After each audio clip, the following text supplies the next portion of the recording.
de l'année Wagner. Le monde de la musique célèbre en 2013 le bicentenaire de la naissance du compositeur allemand. Nul autre que le ténor allemand Jonas Kaufmann ne pouvait incarner Lohengrin, le chevalier au cygne.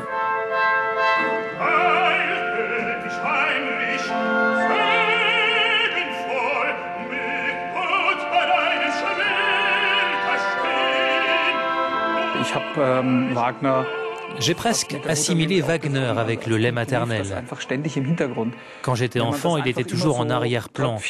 Quand on écoute cette musique au compte-gouttes, elle s'ancre profondément en vous.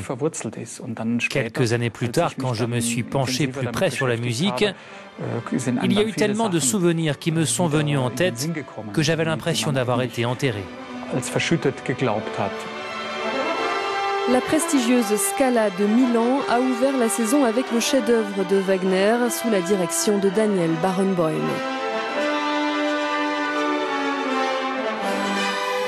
Chaque artiste rêve de se retrouver un jour sur cette scène. Jonas Kaufmann garde un souvenir très vif de sa première apparition.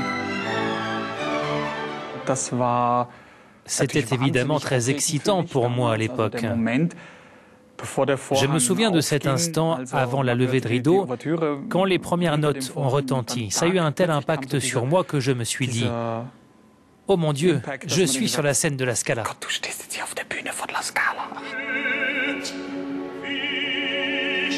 Lohengrin est l'opéra le plus triste de Wagner.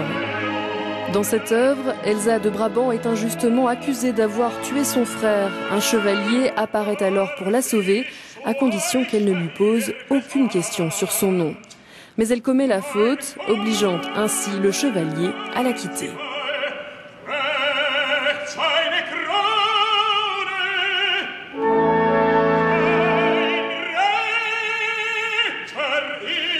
Le personnage de Lohengrin est difficile à interpréter car il est tiraillé entre sa mission et ses sentiments. Il y a souvent ces moments où le héros apparaît tout à coup comme un éclair et prononce 2 ou 3 phrases très dures, froides. Puis cela s'efface et il redevient l'amant qui s'était pris visiblement d'Elsa et qui veut la protéger. Et donc sa mission passe progressivement en arrière-plan pour laisser place à ses sentiments.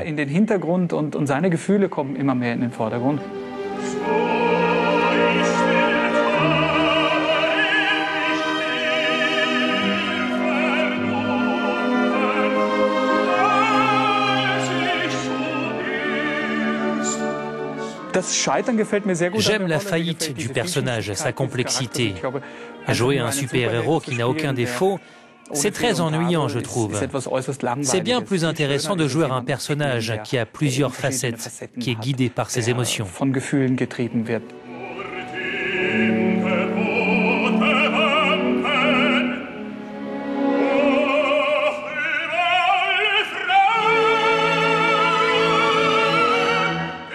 Pour moi, l'un des moments les plus magnifiques se situe à la fin de l'opéra, quand le cygne revient.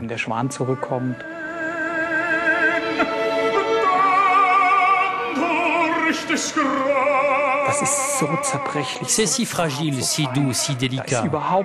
Il ne reste plus rien du glamour et de la gloire du héros, si ce n'est ce petit être humain qui est là, debout, et qui sait qu'il a échoué.